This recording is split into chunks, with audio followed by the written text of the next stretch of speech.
Hello, my friends, and welcome to the Space Game Junkie Podcast. I, as always, am your co-host, Brian, and joining me, as almost always, is your co-host, Spaz. Hello. This is nice, because we're doing an early morning show if you're listening after the fact, because our guests are in Ireland and Germany. And so it's 6 a.m. for both Spaz and I, and usually it's just me doing these shows, but now it's nice to have someone else to bounce off. So thanks for being here, Spaz. Really appreciate it. But folks, Sure thing. we do have a couple of guests this morning to talk about the very freelancery, and I hope you guys don't mind that comparison, very freelancery MMO called Sirius Online that just went back on sale on Steam yesterday as we record this. First off, the creator of the game and the lead creator developer, Dex, who's calling from, I'm not going to say the name of the town, in Germany. Hello. What is the name of the town again? Just say it. Wilhelmshaven. Wilhelmshaven. Like that? Yeah, it's the port of Emperor Wilhelm. The port of Emperor Wilhelm. Wilhelmshaven. Okay. Wow, yeah. I'm glad I didn't try and butcher that. And also joining us from, I can actually say this one, Dublin, Ireland, is Kane, the community manager for Sirius Online. Hey, how you doing? You got that one right. Yeah, that was a lot easier. Good morning of a rise and fall and dawn over on YouTube. No, there aren't any weird commands on YouTube, Don. Stop it. This isn't Twitch. Jesus Christ. People are trying to do raffles or some crap with like those commands that you see in the Twitch chat, with like the exclamation point something or else. And you're like, no, no, I don't do that crap. I'm not a full-time streamer. Anyway, gentlemen, thank you for joining us to talk about your game. Folks, if you're not aware, Sirius Online is an MMO that is in still pretty early access, right? It's like, would you say it's like alpha right now or pre-alpha, if we're going to use the nomenclature? I'd say it's beta. Oh, beta, okay. So we're in the beta phase of Sirius Online. It was not for sale on Steam for a while, and I was never really clear as to why not. Could you elaborate as to why it wasn't on sale on Steam for how long wasn't on sale? It was like 6 months, roughly? Maybe 6 months exactly. Yeah, okay, yeah, it was about 6 months. We watched some videos like yours on Sirius Online twice and other videos, and we decided the game wasn't good enough for Steam, so we took it off sale.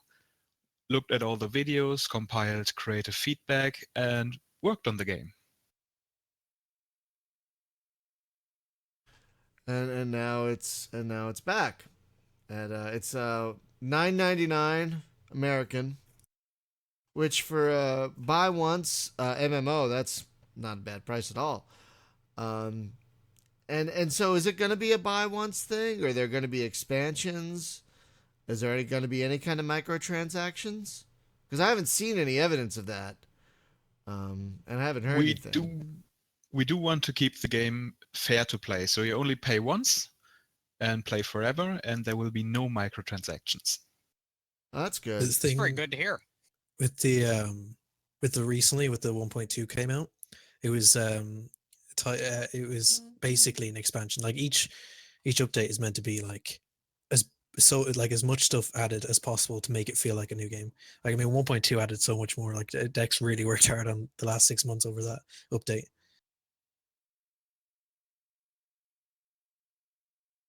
Yeah, and you could definitely tell between the one video I played, I think it was late 2015, maybe early maybe mid 2016, and then what I played yesterday, there has been a lot of forward movement, which is really nice. So folks, if you're not aware, it is freelancery, and that's intentional, right? Because I did remember reading the word freelancer in there in your description before. So if I recall correctly, that is an intentional homage right? Indeed, it is. Freelancer was a big part of my childhood, including the X games from Egosoft, and I had so much fun in Freelancers that I wanted to recreate the feeling. That's if you're gonna copy something, that's a good thing to copy because it's kind of weird. Like Freelancer came out this time when there really wasn't anything else coming out, and yet it's no one's really tried to copy it. Like everyone tries to copy like Master of Orion 2 or something, but like that's a game that hardly anyone's tried to copy except for like what was that one, Dark Star 1 or whatever that one was called, or Dark Star 1 was all not right. great. It was all right. Yeah. It was because you only had the one ship, and you upgraded that one ship, and it's like I want all the toys. I don't want. Yeah, it wasn't bad that you could upgrade during different paths you could take with your upgrades, but you're still limited to the one ship. Yeah, that's where X Rebirth I think got it wrong as well. Is like when I play a game like this, I want to be able to grind up to that one sweet, sexy ship I saw at that one space station. You know, that's what I want. That new toy. Don't just give me the one and done. I don't care what upgrades it has. I want more toys to play with.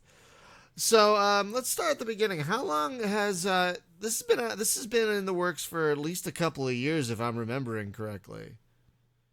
16 years in total. Wait. What? 16 years?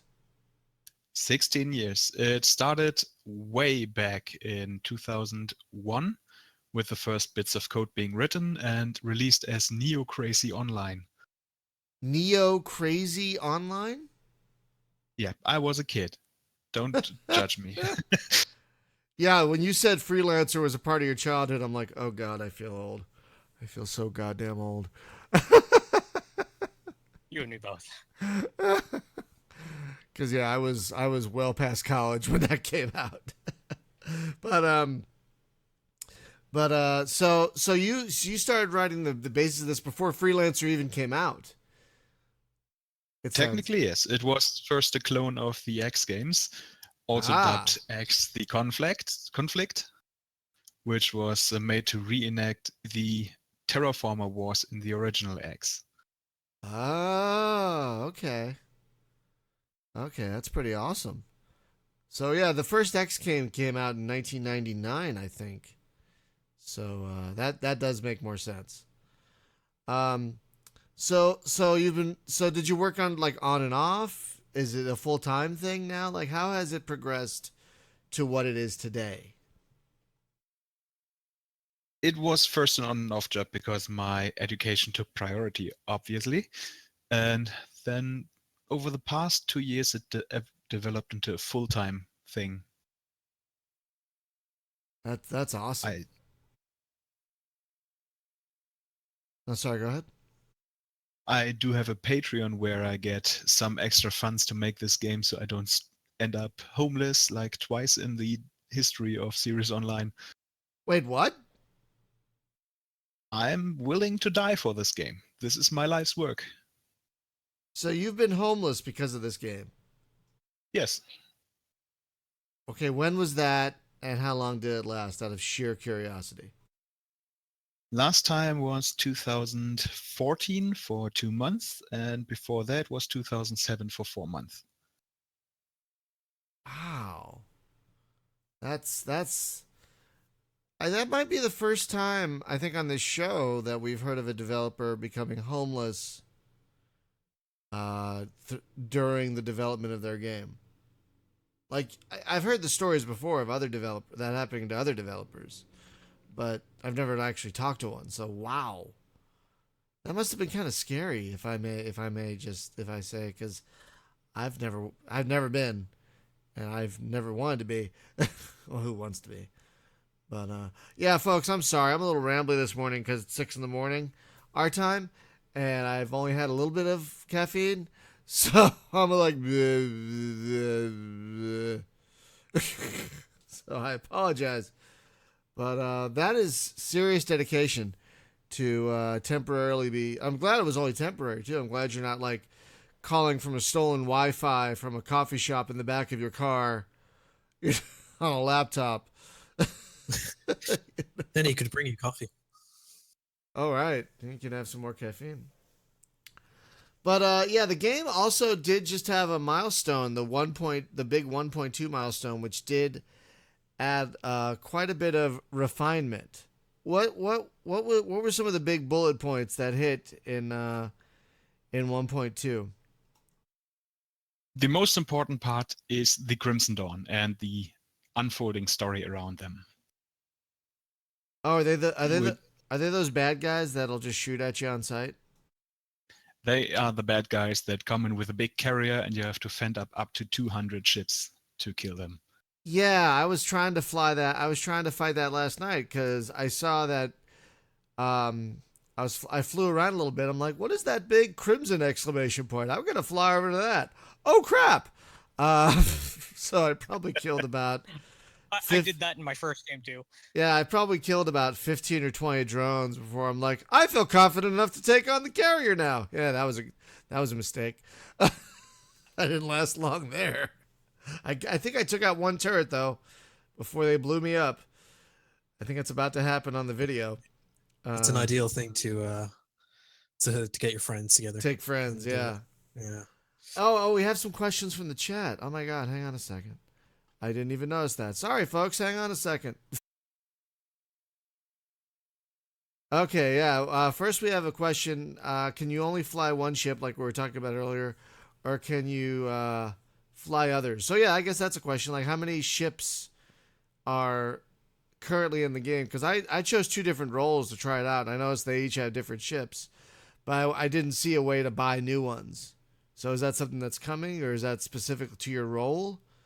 Like, how does that work? You have to move to a station to buy a new ship in the shop on the left side, which you occasionally clicked in the footage you're showing. And there are 10 trading ships at the moment, 1 explorer, 5 miners, and 5 combat ships. And there will be more added when funds arrive, because making a game, the usual stuff. Sure, of course, but that's still a good selection. It's what, about 20? That's about 20 ships, I think, in total. 20 something, a little over 20. Yeah, 20 something. Yeah, that is pretty cool. So it looks like you guys are answering questions in the YouTube chat. So let's see. Let's look at some of these so people on the podcast can hear. It looks so you guys are gonna have private servers that people can run? Yeah, we decided to drop the MMO attitude and give people the ability to play with their friends only, to avoid being ganked all the time. Oh, wow. Just servers. So wait, it's not going to be like a more traditional MMO now. It's going to be a more of a server-based model. Is that what I'm seeing that it's switching to? The story only progresses on the main server, so we're still hosting a version to play. But if you want to train or just have fun with your friends, go host your own server and have fun. Oh, that's pretty great because we've been trying to get something like that going for us with an actual freelancer mod, and yeah, setting up the server seems to be a bit tricky. So it'll be nice to have other options. We have another question from the Discord chat. How does PvP work, and what happens if you die? Before 1.2, okay, let's start otherwise. It's always open PvP except in stations, and before 1.2, you'd lose everything. With 1.2, we added an insurance system, so you pay only 30% of the value of your ship, and you get a new one, so you don't lose everything. Do you lose your cargo? Yes. Yeah, that makes sense. Okay. No, that seems reasonable. That's kind of the elite model, which and like Jumpgate did that as well. So that's very easy to grok. Just always make sure you have enough in your bank account to cover that rebuy cost. That's really it. So that's a really solid system. And plus, it's like you saw when you were playing when you shot like NPCs and stuff, the ores that they were holding flew out of them, and you could pick them up. So I mean, it kind of gives people a reason to PvP if you kind of drop stuff when you die, so they can then collect the ores and then sell them themselves. Now, as the PvP. Now, a lot of games do this where you have like a safer area of space and like an unsafer, like unregulated area of space, like no-sec, or whatever? Is there going to be that kind of thing where there's a more safer area where, like, if you get shot up, some police might show up, versus some more frontiery areas where it's all for one, that kind of thing? Or is it just all the same? Right now, it's safest where the least players are. But I'm planning to expand the faction mechanics. As you might have seen, you can already choose factions in the new character creation. And depending on your standing with said opposite faction, you might get hunted by police. Oh, really? Okay. Yeah, there are two factions right now. There's the Minery faction and the Explorer faction. What are the two? There's the Terran one, and what's the the Terran Reclaim Forces coming back from Earth to get Sirius as a colony, and the Sirius Colonial Council, the original settlers to Sirius, which are honest workers. I basically took the American Civil War and Civil Liberation War when it was against England, and transformed it into space. Oh, okay. So basically, fair enough. It's the Serious War for Independence, basically. Yes. Oh, okay. I did not know that. That's pretty awesome. So basically, if you're playing the Sirius, you're like the Sirius colonists. You're fighting against the aggression of, hey, you guys left. We don't want you back. Does that mean there's going to be kind of like guerrilla warfare against supply lines and stuff like that? That'll hurt the war effort. Like, is there going to be like a larger kind of meta game going on? That might happen in the future. I have a Trello, a public, where you can comment on changes to get a better version, and I'm adding that as a card. That's pretty awesome. And right now it looks like there are 4 roles. What is it? Privateer, trader, miner, and explorer? Scientist.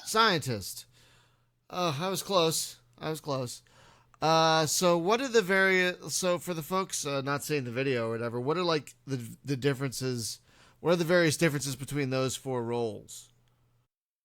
Each role has its unique starter ship and starts with unique levels. Like a privateer has more combat levels, a trader has more trading, and so on. And that's basically it. You're just giving a small starter boost. Oh, but you can still go in another direction and boost your other... Like, I could become a privateer, but I can do trading and boost my trading levels? Exactly. Oh, okay. Okay, so you just get a starting boost in, like, the role you kind of want, but you can still do other things and get boosts there. Like, you can still get experience in those other things. Oh, okay. That sounds pretty cool. PC Guy on Twitch, yeah, you can get different ships. We covered that about 10 minutes ago. There's about 20-some ships in the game, to answer your question. So you said right now there's, 1 explorer, 5 5 cargo ships? 10 cargo ships? 10 cargo ships. 10 cargo ships, wow. And 5 combat ships, and 5 mining ships? Indeed. Okay. Someone asked about skins. There are like, I think there's like 2 or 3 at the moment, but you can change the color of your ships. Not a whole lot at the moment, but it is in the game. Oh, sorry, I kept my mic on while I was typing. That's how tired I am. I left my foot on the pedal. That's how tired I am. I apologize. God, what was going to be my question?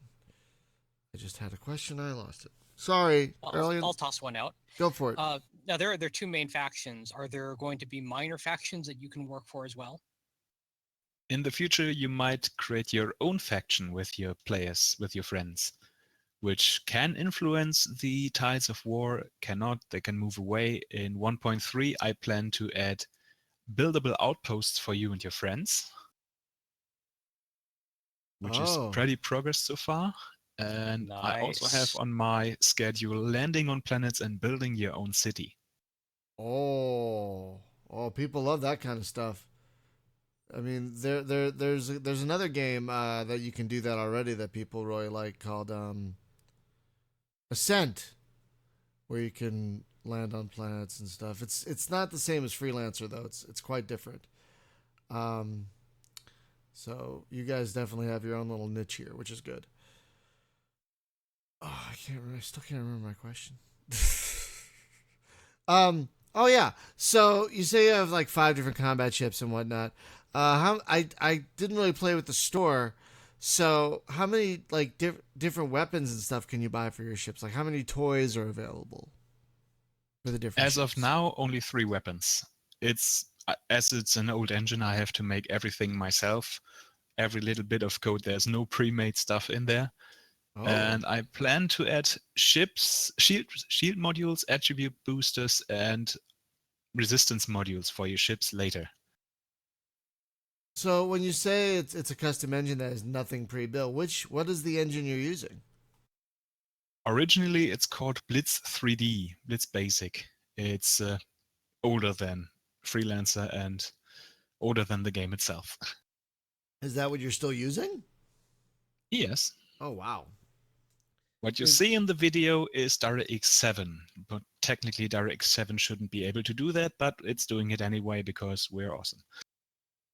Someone in Twitch said that they seem to remember that you were planning on porting the game to Unreal Engine 4.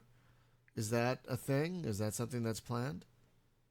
That has been cancelled because Unreal Engine 4 has some crucial, how do I say it?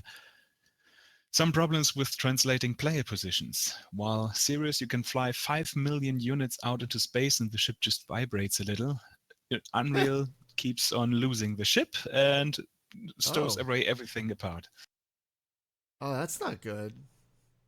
And maybe that's why Everspace has these small contained areas, because that's Unreal. And but it doesn't like have this. It doesn't have the openness. Okay, and PC Guy on Twitch wants to know if you plan on converting to Unity at all. Unity is actually planned for 1.4. I need to relearn the entire engine. So yeah, it's a 17-year-old engine. It has nothing in common with modern engines. So I'm supporting Sirius Online till 1.3 and will learn Unity on the back burn.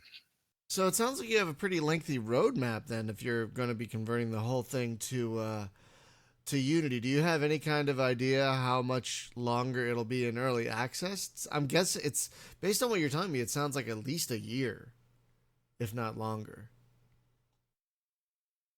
I was already considering moving Sirius 1.2 out of early access and putting Sirius Online Unity only up when it's done. Oh, I see what you're saying. So release the current version as like a complete finished product, and then port it over to Unity as you have time. That'd be cool. That would probably work. That makes sense. Yeah. Yeah. I don't know the logistics of that sort of thing, but I can only imagine that that's going to be a massive undertaking, porting it from this much older engine to Unity. It is. It's how do I? Yeah, I lost my words. It's not early in the morning for you. It's very different. it's a completely different engine. It's a completely different engine, and relearning it will take time. And when I have the game out on Steam right now, I can make some money to keep myself sustained and the team.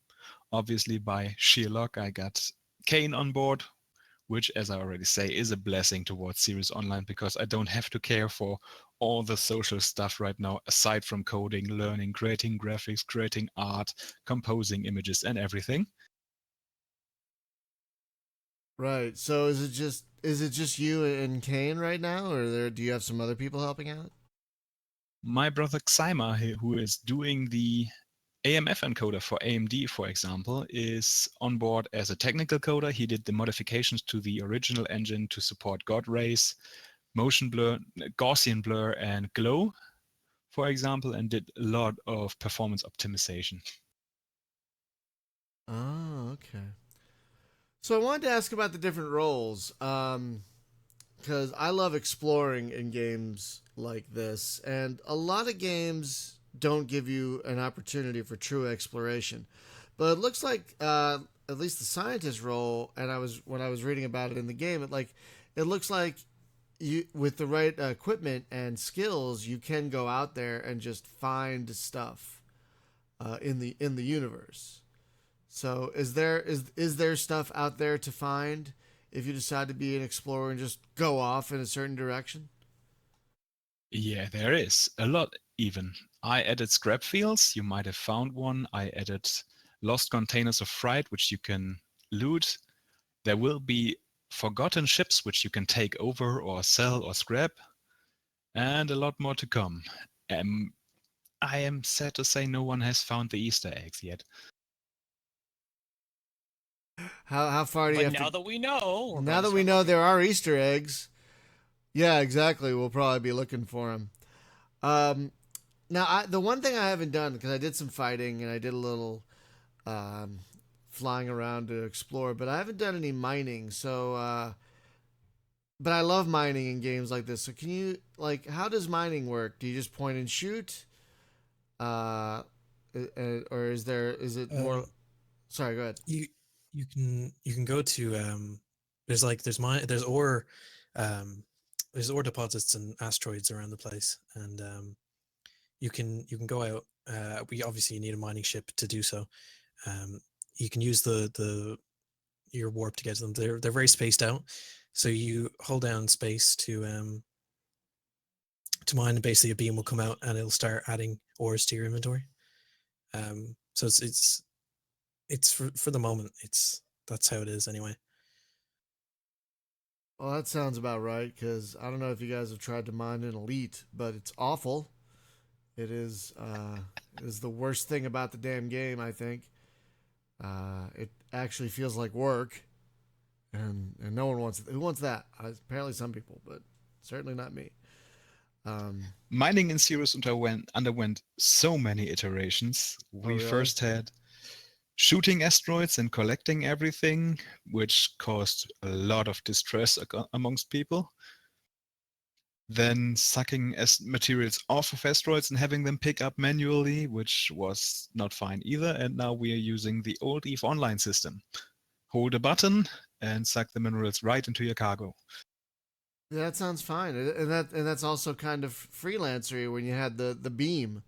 You know, you'd hit the B button, and your traction beam would just go out in a million directions. And that's basically what happens in that series. A beam comes out of your ship, and awesome. Starts loading into your inventory. That's awesome. You do need to upgrade your inventory sometimes, though, because if you run out of space, you got to go back to a space station and then sell them in the shop. Oh, of course. So I noticed the missions are a little different than some other games. It looks like there's not like a mission computer, rather there are floating. I guess X did this a little bit, where like instead of going to like a station and there's a computer and you pick from a list, they're like floating bubbles, like around the station that you select. So I want to talk about missions. Like, is that how they're going to be? Like, are they going to be floating around? And I saw that some places have like a dozen little floating bubble mission things in one spot. So like, can you stack multiple missions at the same time? And I guess the question after that is, what are some of the kind of mission? I only saw like an assassination mission. So are there other kinds of missions as well in the game? So you're actually right by citing X as the inspiration for that. I've been playing X Rebirth with not much of joy. Let's be honest in this. But I really that is the correct reaction to playing X Rebirth. I really liked how they hand out missions, like some hotspots on a station where you can fly and contact the owner of the mission directly. Right now there are only assassination missions because I ran out of time for 1.2. I wanted to have a timely release, but in the future you will have escort missions, transport missions, exploration missions, get my ship back, and all that stuff. Oh, that's great, because I don't know if you know, but I live by missions in games like this. I love missions, even if they're somewhat repetitive. As long as they have a solid payout and they're fun, I don't care. You know, just you want me to go save another ship? Sure, just make sure there's enough money involved. That's all I care about. The old mission system was critiqued by being too static. You just had, if you remember, on the right side, a list of missions which you have to do to get a new one, like PvP or mine. It was automatically assigned and not very choosing. And I have to admit though, like, because when I was playing last night, I'd select a mission, but then it wasn't. I couldn't see it in my jobs screen, and I couldn't find a way to like get to it. But that is coming, right? You're going to be adding that kind of stuff to make it easy to get to the mission area. Yeah, that's definitely coming. Thank God. I'm going to add a symbol to the mini-map so you can see in which direction you have to fly, an arrow on your HUD so you don't get lost. Yeah, because I got like 3 missions when I was playing last night, and I had no idea where to go. And so I'm like, oh, I'll just go toward that exclamation point with the carrier. Oh, crap. Boom. Dead. Whoops. But no, that's good to hear more mission types are coming, because I live by missions and like this. So we did have a question from the chat I forgot to ask earlier. It was about the exploration stuff we were talking about earlier. Will exploration stuff be procedurally generated, like the crates you were talking about and the ships, or are they static until someone finds them and then they like regenerate after a certain amount of time? The latter. I've written a function which creates a static amount of discoveries for your first launch, so you have a bit easier on the start, and after that they all generate procedurally. Oh, okay, that's pretty cool. So like there's some NPCs, like most of the time you'll spawn in Junker's Bar, and there's always a NPC called Stratmaniac who's also helps on the team. He'll always spawn there, so like there is some like NPCs that'll always be in certain locations that you can fight or you can talk to or listen to, more like. So yeah, there's stuff like that. That's pretty cool. So I haven't done much trading either. The only trading I've done in the game is like, oh, I got some stuff that I killed that from some people I killed. Let me sell it. So is there going to be like, because one of the knocks against Freelancer is that it didn't have any kind of dynamic economy at all. Like it was very static. So is there going to be any kind of dynamic economy in Sirius Online, or how do you make money by trading basically in Sirius Online? The trading system is entirely dynamic, so every station has a stock, minimum stock, maximum stock, and sends out traders to buy from other stations, so they can actually ruin your trade by NPCs having are faster at the station. Oh, okay, that's pretty nice. That's very nice, because people do love their dynamic economies, especially if they can influence it. So that also gives the player opportunities for piracy. Indeed. Which, again, since this is completely PvP, is a very viable career option. Very viable. So, since piracy is a viable career option, I didn't see an option for this, but when you have your friends in the game, is it going to be, you're going to be able to, like, group up? So, like, if someone goes somewhere, you can follow them or formate with them or that sort of thing? Are there going to be kind of in-game wings or groups, for example? I'm still figuring out how to do this, as I need to find suitable mechanics I can learn of. Most games don't make their stuff public on that regard, but I plan to have to be doing that. It's also tough to get right. Like, you don't want to go all crazy like Eve with their corporations that take over half the galaxy, but like, you don't want to half-ass it like Elite's wing system, which is just terrible. I mean, Freelancer, again, would be a good thing to copy, because once you grouped in the game, you can just use the formate autopilot, to follow someone, which is really nice. So if I was going to make a suggestion, it would be like that. What was I going to say? So, Speaking of that sort of thing, it doesn't seem implemented now, but is there going to be any kind of waypoint autopilot type system like Freelancer has, or is it going to be pretty much entirely manual flying? There won't be any autopilot because I don't want to take the player skill and taking care of your ship, because you can be shot every time, out of the player's hands and then get complaints about people getting killed. See EVE Online in autopilot. But there is a waypoint system actually, which you triggered in your video quite a few times with Shift B, which drops a beacon. Is that what that does? Yes, it even says so in the help file you had open several times in the I was video. I was a bit confused about what that actually did. So that drops a beacon that other players can follow. Is that what that is? Is that the deal? Yes. Yeah, if you drop it, everyone can basically see it, and then they can you can all group together. Say if you're going to fight one of the larger ships, it would be a way to say where you want to meet up and then go attack. Oh, okay. Um, so I guess I have a question in terms of navigating around then. Like, so if a mission area is like way off in the way, will the arrow that you're going to get, will that point just to the area itself, or will it point to like the trade lane you need to take to get there? It will point directly to the quest area because the missions don't spawn further than 100 kilometers apart from the station. Oh, okay. So even if you don't take a trade lane, it's not going to take a million years to get to a mission area. But you have the option to take a trade lane, I guess, if you know the area well enough. It sounds like. Yeah, you have to learn about the navigation in the game instead of getting everything hand-fed. I'm a fan of games that don't just take you by the hand and spoon feed you everything.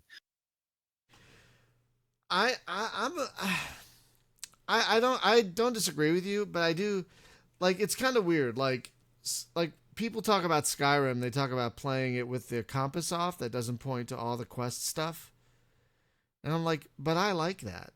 I want to be told where to go. I think people say that because in the game Morrowind, in Yeah, like Elder Scrolls 3, you didn't have any waypoints and stuff like that. So I think it's mostly just people who've played Elder Scrolls since like the beginning, who yeah, haven't had yeah. waypoints and stuff like that. So they That's kind of true. just say it like that. That's true Plus, because The Daggerfall didn't have that either. Yeah. the other issue with making this work is A-star pathfinding. It's insanely hard if you have to teach a pathfinding routine to even use some pre-done assets like the trade lanes. You have to add them, which direction you have to go. Each trade lane is different. One has the entrance on top, one has the entrance on the bottom. That's a huge waste of resources to tell it in developer talk, because that takes off calculating time. Oh, I but see. I think it's like from playing Sirius. I think if you play it for like maybe an hour, you'll already, and if you start around Junker's Bar, I mean, if you start taking quests around Junker's Bar, you're within an hour, you're gonna know basically where to go and where the quests are gonna show up and which planets they're gonna be around and stuff like that. So I think navigation wise, it's not too hard to familiarize yourself with everything. Right, but it still encourages like exploration and learning the routes and learning how to get Yeah, around yeah. and stuff like that, which makes sense, which I like. I'm not saying I prefer that. It was just like I've been playing a lot of this mod called Discovery Freelancer, and it's like built upon Freelancer, which has like, oh, I need to go here. Here's waypoint 1, 2, 3, 4, very, very handholdy. And when this, even though it's a Freelancer game, when this didn't do that, I was like, ah. It was a little jarring, I'll admit.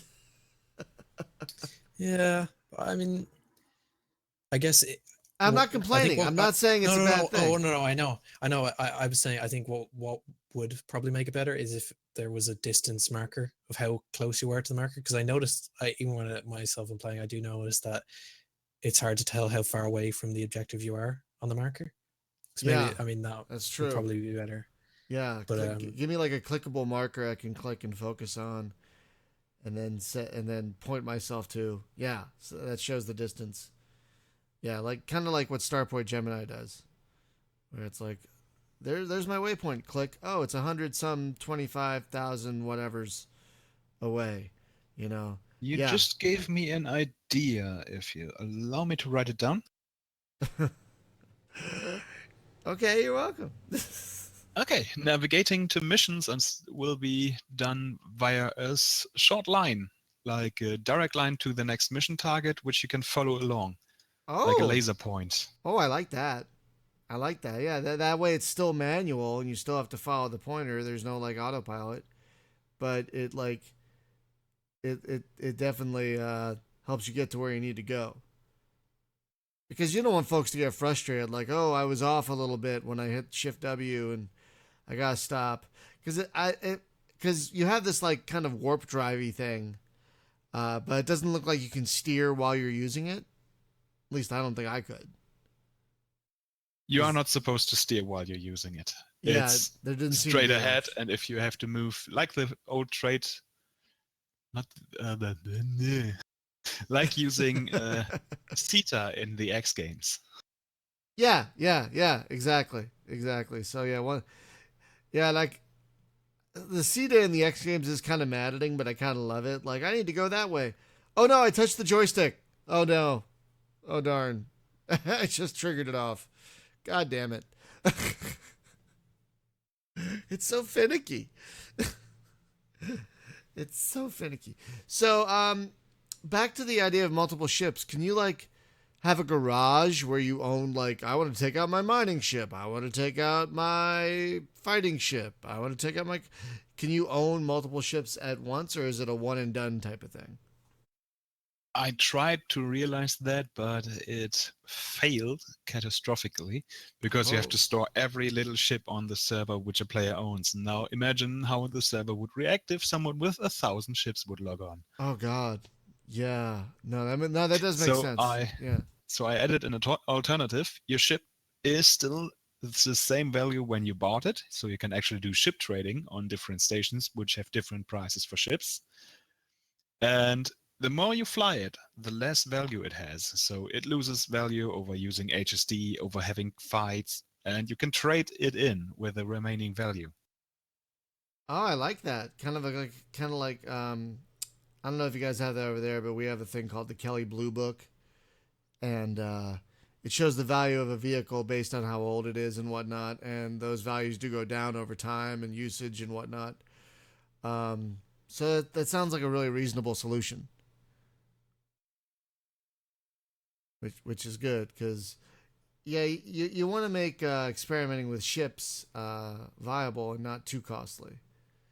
Like there was a game where it made buying ships just so costly, no one wanted to do it. No, I can't remember what. Plus, it means if you make a mistake in which ship you buy, you don't like, you can actually go back and swap it back out. Right, and you barely lose anything if you only flew it once, or even if you haven't flown at all. Like even Yeah. if you misclick, you can just literally sell it for what you just bought it for. Oh, nice, very nice. So if you misclick, you don't lose anything because you get to sell it back, No. and it's very nice. That seems like a very reasonable solution. And a lot of games like this, you only have the one ship you own anyway, which is I'm fine with that. You know, I mean, basically my ship is my job. You know, so it's like Yeah, I guess you kind of find your own like niche of what you like what kind of ship you like if you like mining or stuff like that, is everyone has their own like their own favorite thing to do. so So how yeah, I'm with one absolutely a ship fan anyway. of the Hornet, which are you flying in the video. Oh, that's the privateer ship. Yeah, it's the Hornet, a tier 3 combat ship. Oh, the Hornet. Oh, nice. Yeah, I did like that one. It survived quite a bit of quite a lot of drone attacks, so I was pretty happy about that. I only died when I took on the drone carrier, which is again probably stupid. It's got a lot of guns on it. It did. It had what looked like about a dozen turrets, and I think I took out either I got close to taking out one or I took out one before I got blowed up. Yeah, it's more of a team fight. Oh, I can. There are two major strategies on encountering that. If you kill a turret, they will send out more defense ships. So if you lure out the defense ships and kill them, the turrets can't hit you, and you have easy play with the reinforcements. Oh, interesting. So they will eventually run out of drones to throw at you. And when they run out of drones, there will be a nice sequence. Oh, well, that's nice. Because yeah, this thing was not running out of drones. I lost count. I think I shot down about a dozen or so. There were a lot of drones, which I was fine with. And one thing I did like, you can't hear it in the video, of course, but there was a lot of chatter, which Yeah. I have to say I appreciate, because one of my favorite things about Freelancer is all the radio chatter. And apparently there's like so much of it that's one of the few things that hasn't been modded, because there didn't need to be, because there's just so much of it, which I found fascinating. So I love hearing some of the stuff the NPCs come out with. yeah, so how much chatter is in your chicken. game, and are you still adding chatter to the game? For the next update, I planned to expand the chatter even more, to have traders have a little banter with the station, like, this is trading ship 125-A, how are you? And station responds with, today was fine, how was your trading? And so on. I requested those samples, and I'm going to make that work. Oh, that's great. That's great. Always good to hear. Because yeah, Freelancer again had all that stuff, and it sure it got repetitive every now and again, but it was still really nice to hear, like, trading vessel 1.0, where are you going? You know, that sort of thing, and that really, like, that's the thing I think a lot of space games miss, is that kind of incidental, those little incidental touches that make the universe feel so much more alive. It makes you feel less alone. Yeah, it makes it less alone, more alive, much more lived in. You know, so like you're not the only one just driving around in space. Exactly. Now, are you going to be able to hail other ships and talk to them, or is that just you can't talk to them? You just talk to stations. Like, could I? You just talk to other players. Oh, okay. You can't like hail an NPC transport and go drop your cargo. Yeah, that would probably be complicated. Nah, just use your guns and steal his stuff. Aggressive negotiations, of course. That's the way to go. Nothing better. Get more. I mean, accept casualties. Acceptable casualties, yeah. But like, I'm sure as part of the faction system, if you go around doing that, you're probably gonna find less friendly ports to dock in. Like, if you destroy enough ships of a certain faction, their stations, I'm guessing, will start shooting at you, and you won't be able to dock there, and that sort of thing. Is that the direction it's going in? Correct.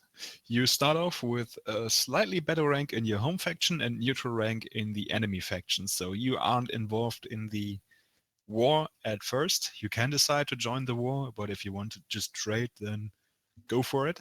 So you are a privateer with your private craft. And if you do some missions for the other faction, you get a sound sample, which I already have implemented, that says that your faction standing has increased with said faction. So you can actually be friendly to both. I was just about to ask about that. I was going to ask if you can straddle the line between both factions, and I'm really glad to hear that you can. The Like only faction mercenary. the only faction you can't get on good terms is the Crimson Dawn.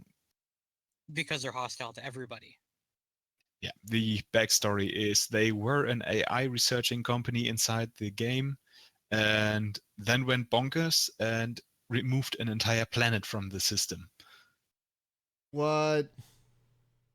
You can still find it if you're looking hard enough. So they moved the planet. They didn't remove it outright. They just moved it somewhere else. Yeah, they moved it somewhere further else. And they returned with these carriers to kill every living being to replace them with AI, because AI is superior. Oh, no. Now, are there any, like, if you're exploring and you find that planet, do you get any bonuses, any kind of loot? Or is it just like, oh, I found this planet, that's really awesome? Or are there any kind of in-game benefits to finding it?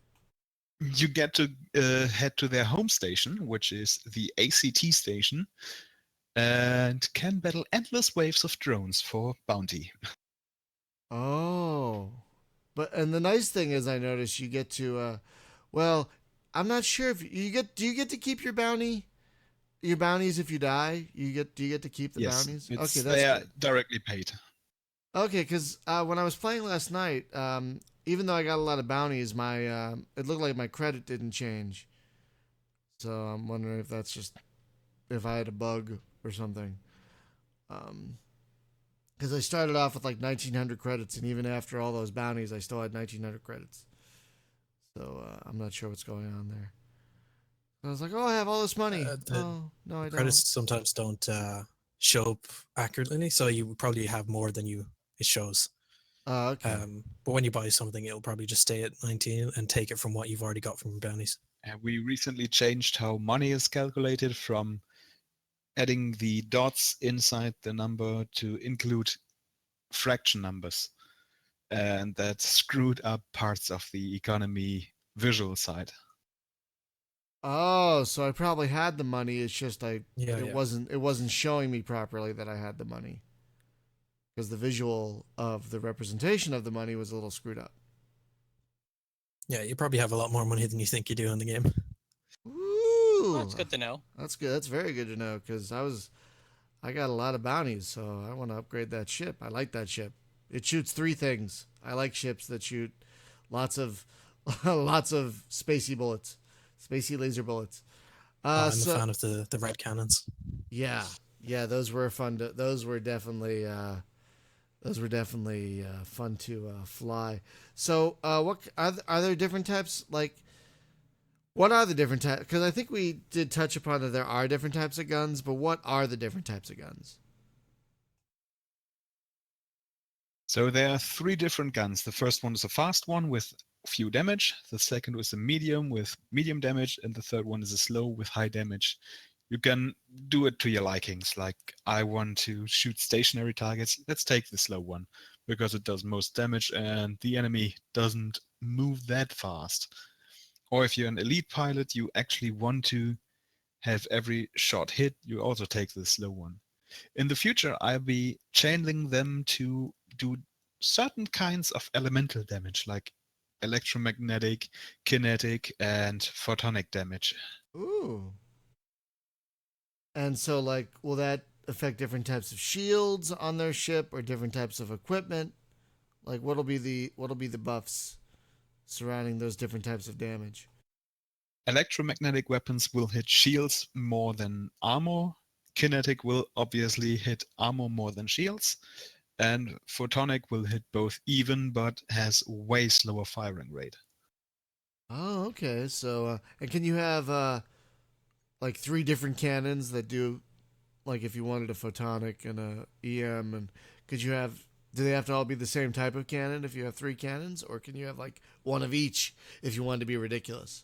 Could you tweak? You have to choose one weapon for your entire loadout. That's so fair. you get, yeah. lore-wise, you get a reactor exactly for that gun, which routes the energy to the guns. No, that makes sense. That makes sense. So you said reactor. So can your ship get component specific damage? Like, can your reactor get damaged, for example? Not yet. I'm still thinking about how it could be done, but I'm not sure that I can actually do it without bogging the server down and the player. That's fair. I mean, I was thinking of simple, like, oh, your reactor's damaged, you can fire less. Your shields don't generate as quickly. You know, I was thinking in simplistic terms, but even that, yeah, if you're talking lots of You'd have players, to sync all that info yeah, to every player that's in the area. exactly, yeah. If you're dealing with lots of players and you have to deal with all that info, excuse me, then yeah, I can understand why you just want to eschew that and keep it more accessible. So I think someone asked earlier, and I forgot to ask, how many players can the game handle currently? Currently, because we stumbled upon a bug inside the system, 6 players per instance. I don't know why suddenly it stopped working, but it stopped working. Wait, so when you mean per instance, what does that mean exactly? So the server can hold 6 people until it boots the next out. So you'll have only 6 people online at the moment for the server because there's currently a bug. We figured that out when we were trying to record some stuff for trailer footage, and we all got kicked out after a certain number of people joined. So it's just a bug that needs to be fixed. Yeah. But it should be fixed with private servers and then the main server. Oh my gosh. Okay, so like, is there any kind of theoretical limit that you guys can have right now, or is it just Before that bug occurred, I was able to fill the server with 32,000 thin clients. So clients just spamming data to the server. 32,000? Yep. Wow. Wouldn't that be great if we can get 32,000 players, huh? That'd be Let's some hope for dogfight. Unity and good sales so I can actually finance the Unity move. Now, is the universe big enough to handle that many players? Because I've only seen this one system. So how big is the universe we're talking about? Like how many systems and whatnot? Right now, it's 10 million miles. Whoa, is that in just this one like area, like this one system? It's Yes, so you're just in this Sirius system, but it's just that big. it is that big. I used scientific calculation to define the system itself. I don't know if it's still in-game, but you should see in the chat my AU is 1 2 something. That's an actual reference to the Terran AU unit, astronomical units, distance between Sun and Earth. Right, which is like 1.93 million miles or something like that. Like some crazy or 93 million. It's like 93 1.9 yeah.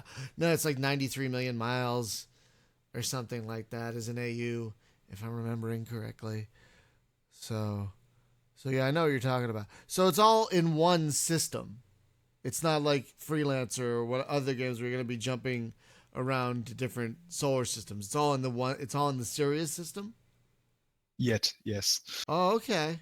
But it's such a large system, and the scaling has it so large that you're pretty much never going to run out of space. Yeah, you're never gonna really like. It's never gonna be really like bunched in unless you're at a station. But I mean, there's enough stations around that even then, it won't get too crowded. Right. And if space runs out, I still have version 1.3 with wormholes, which can teleport you to entirely new systems. Oh, and what happens there? What happens in those wormholes and those new You systems? can get, spoiler warning, you can get ambushed by ACT if the story advances that player cannot fend off the Crimson Dawn, or you will find something new, or you could claim it, or you could just ransack it. And are those systems you find through wormholes, are they going to be static? Like, will they always be there? So if I wanted to put a station there, for example, or are they like more of like a flexible thing, like an instance that people can jump into if they find it? I assume you've played X3 with the unfocused jump drive.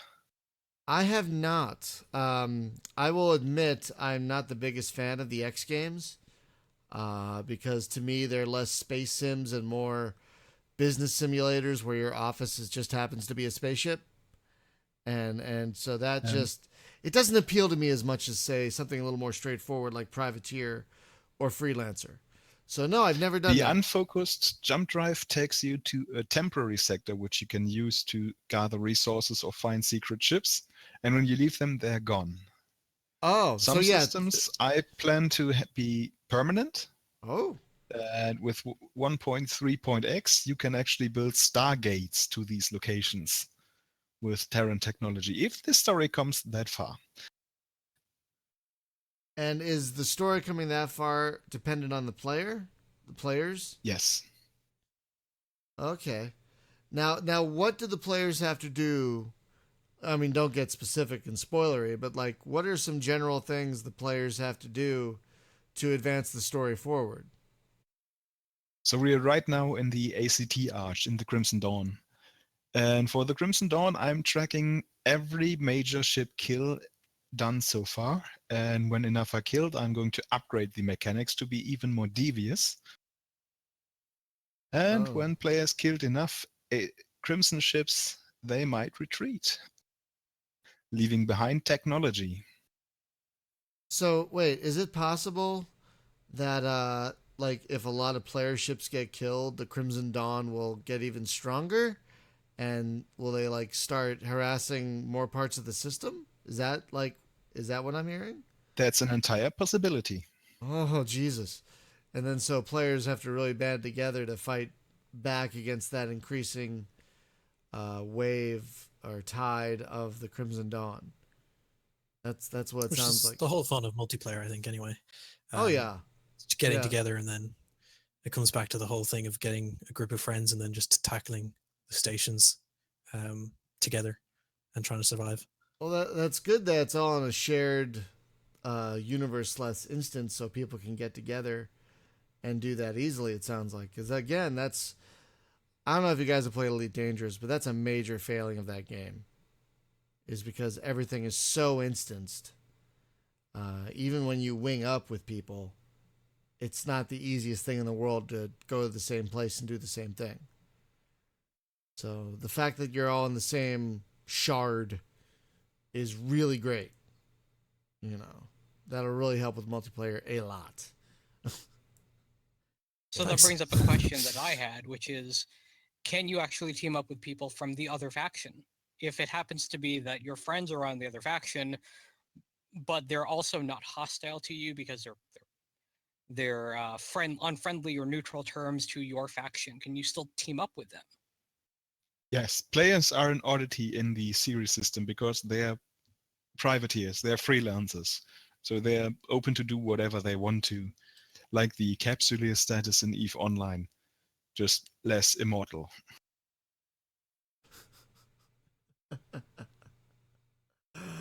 Okay, so you can be friends and oh, that's pretty cool. So you're not totally a slave to your faction. So it would also be the Unless you choose idea to. of, you have a dozen of your friends and you want to take down one of those ships, then regardless of which faction they happen to be on, you can team up together to take it down. Well, I think the whole beauty of the Crimson Dawn is the fact that they're like a completely like another faction altogether, and like they're everyone's enemy anyway. So Exactly. you team up either way, depending on how much you are dedicated to your own faction. The only problem that might occur would be faction patrol. So if you're Syrian and with bad standing to Terran and playing with your Terran friends, and suddenly Terran police shows up, I could see how that would be a problem. then might be a problem, yes. That would probably be a huge problem because, like, do your friends start shooting at the police to protect you? What do they do?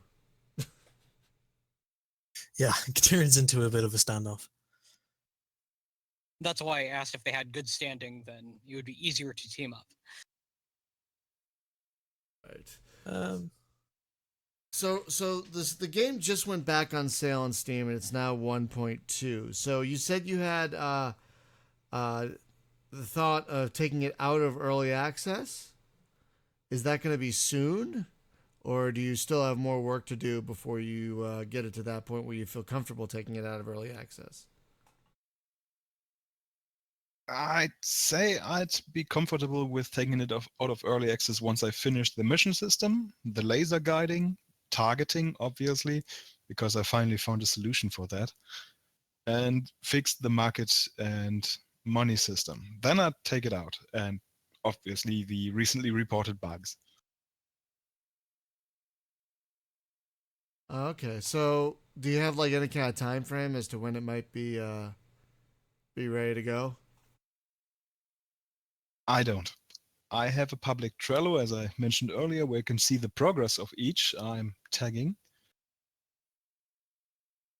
That's totally fair. I mean, yeah, if you don't feel like you have a good enough idea of a time frame, just don't bother giving one. I mean, It's done when it's done. Yeah, exactly. That's way better. Like, I think one of the failings of Star Citizen is they originally said, "Oh, it'll be done in 2014." Uh-huh. Okay. You hear people crying in the background. Yeah. I think that's what the Kickstarter said. It said like the end of 2014. Uh-huh. Okay. You morons. So yeah, don't Maybe add a zero to that. Yeah, it's never a good idea to give dates if you're not 100% sure. Yeah, exactly. And it just puts too much pressure on yourself. You don't take as much time to really, put thought into what you're doing. Well, I think just rushing everything out. I think another issue is there's so much crap coming out. There's so much crap coming out that one of the ways you want to try and differentiate yourself is having as complete a product as possible and not do early access or take the time to get it right, so that good word of mouth and reviews carry you to being discovered more than, say, any other release that's just like, oh, it came out, it's not that great, whatever, and it gets forgotten. So I think one way to really differentiate yourself and stand out upon the crowd is to make your game as solid as possible before it's done. Yeah, 100%. And I think early access is a great thing overall, but I think a lot of people lose sight of that. Like, oh, we have to get it out there. It feels done. Let's just take early access off. Like, I hate to say this, but Endless Space 2, I don't think should have come out of early access when it did. Like, they had to actually write an apology to people.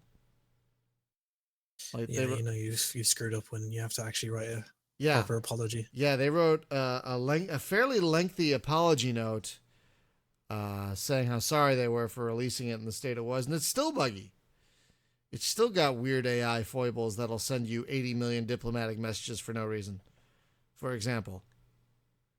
Like, just to take the time to do it right.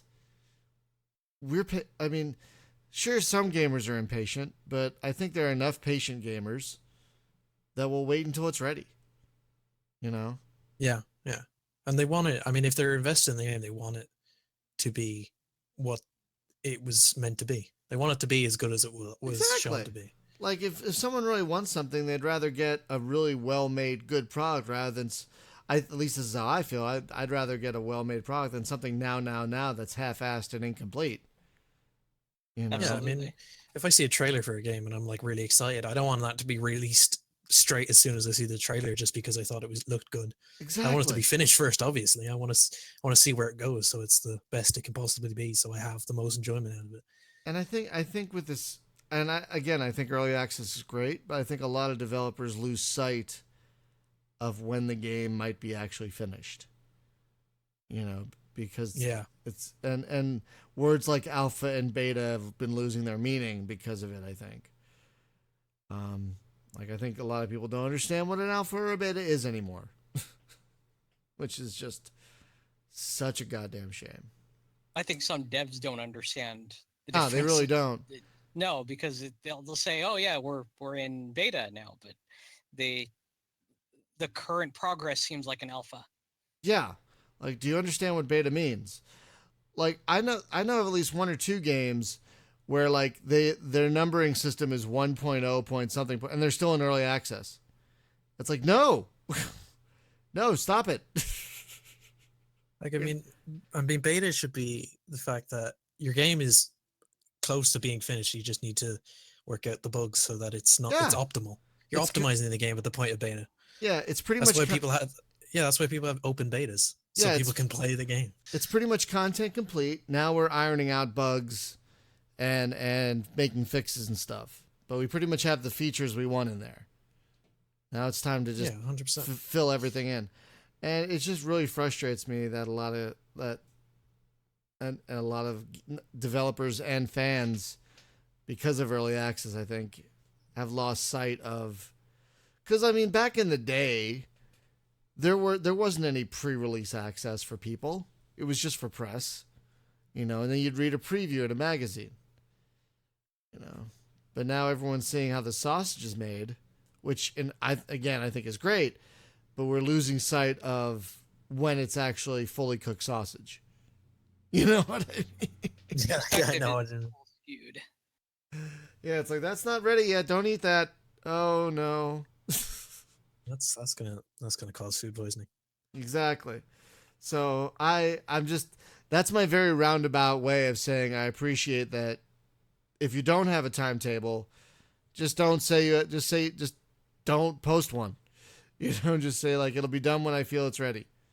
I guess it's the fact you can't call your game beta unless you can actually you can actually play the game.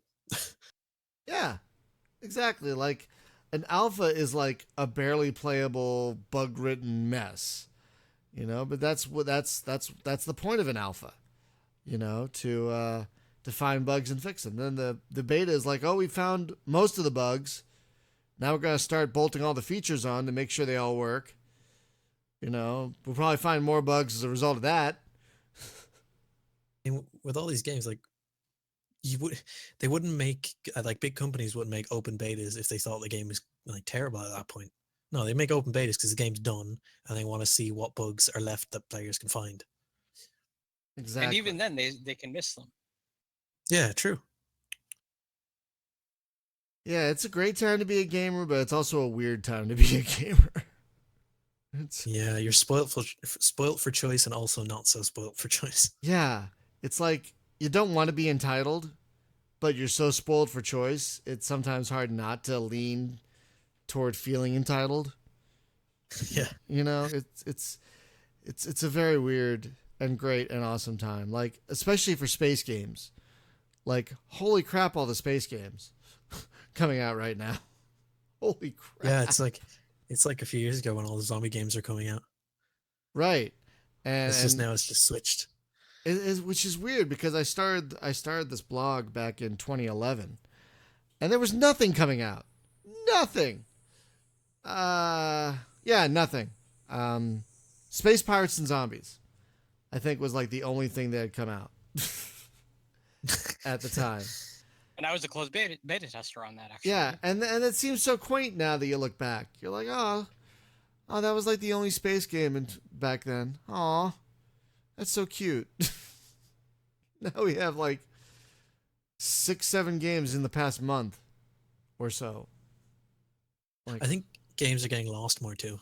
It's harder to find the good games. That is a problem, and thankfully Steam seems to be aware of that.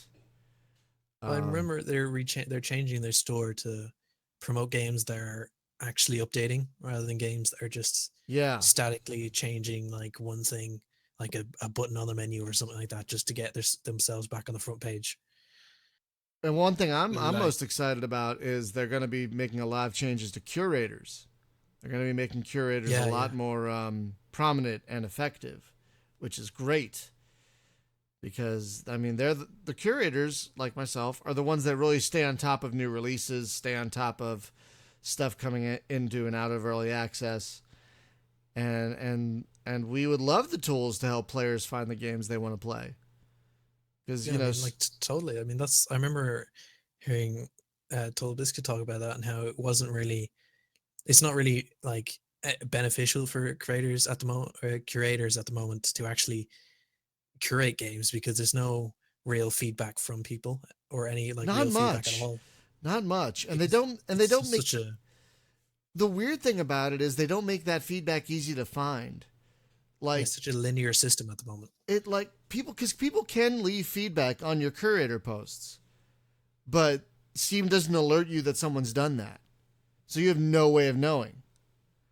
So like if someone posted on one of my curator posts, I don't know unless I go to the actual store page of my curator thing and see a little bubble there. That's the only way I know, which is ridiculous.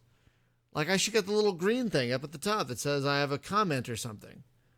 Yeah, I know. It's they don't have anything set as default for when you've got like a thread up or something like that. Like every time I put up a thread for Sirius, I always have to actually subscribe to the thread myself, even though I created it. Exactly.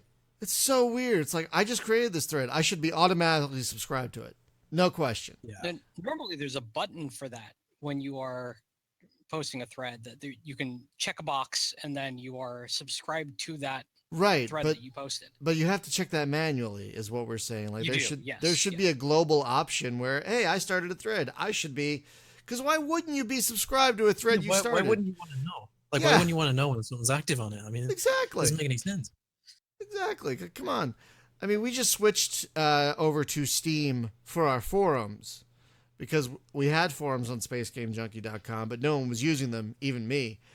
But people were using the Steam discussion board, so we switched over to. And while it's great in a lot of ways, that subscription thing is like probably the one thing that rubs me the rawest. Like, yeah, yeah, you run into the same thing as a community manager. You run into the same thing. It's annoying. It's a good system, like the announcement system, the discussion forums, and all the posts and stuff like that. They're good. It's a good way to get like community announcements out there and get people like involved and notified. But it's also really annoying and hard to not be able to reply to people because you're not automatically subscribed to this thing you posted to begin with. Exactly. Which doesn't make any sense. It makes no sense. Anyway, we should probably. I think, yeah. Now, I was gonna say we should probably start wrapping up because Spaz, you have a hard stop soon, and I actually have to get to work. So, gentlemen, I want to thank you for taking the time to talk to us about Sirius Online. I've been enjoying my time with it, bugs and all, and I can't wait to see more features being implemented to make it easier to find like the missions I took and stuff. I'm really excited about that. So, folks, if you're wondering, you might have looked and saw that this game was not available for sale. We did talk about this earlier for a while. But as of last night, which was what, the 5th of June, 2017, at least my time, you can now buy Sirius Online on Steam for it's $9.99 American, I believe. 999 euros. Okay, that's great. Will you guys be taking part in the upcoming Steam sale at all? Yes. Oh, good. It will be a bit off in the summer sale. So if you want to wait to getting a great game, go for it. Yeah, that makes sense. I mean, you just came back out. You want to get as many eyes on that as possible. So being part of the sale is probably a good idea. It kind of boggles my mind when I see games that don't take part in any sales at all. It's like, what do you, I mean... Well, I mean, the whole goal is to get as many people involved in the multiplayer aspect and all that. Yeah, exactly. Because it is a multiplayer game. Yeah, so. And lowering the barrier of entry is great. But the thing is, $10 is not a bad price either for a game like this, because that's definitely in my impulse area. And for one with no subscription as well. Exactly. So I guess that I should have asked this earlier. How do you plan to monetize this if you just have a one and done payment plan?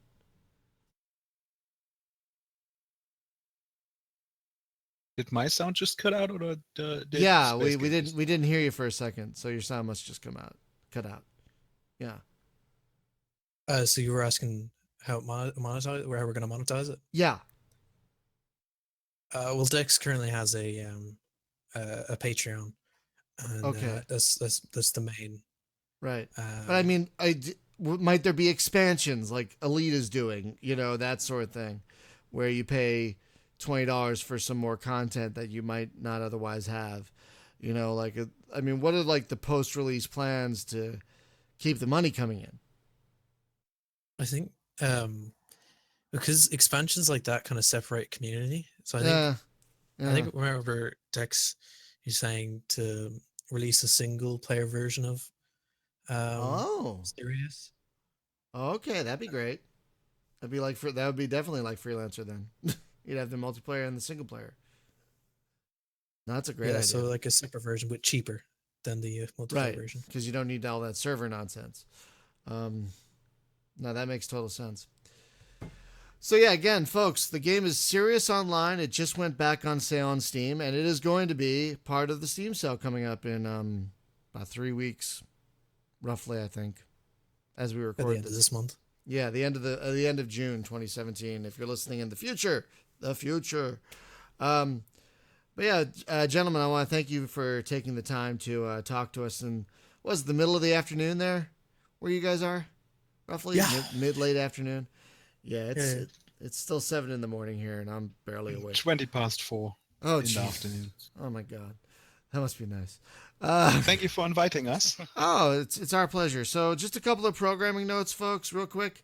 Next week on the show, we're going to be welcoming the developer of Deep Sixth, which is, I believe, currently kickstarting, and it's a pretty cool game where you have to manage a spaceship. It's very detailed. Like if a system goes down, you have to actually find a part to fix it, or if a thing won't close, you have to hit it with a hammer to close it. Very detailed internal ship maintenance and monitoring, which is like a game in and of itself, really. Yeah, there are 15 days left in the Kickstarter as of this. Oh, so we're going to be getting in on the tail end of their Kickstarter, so that's a pretty cool game.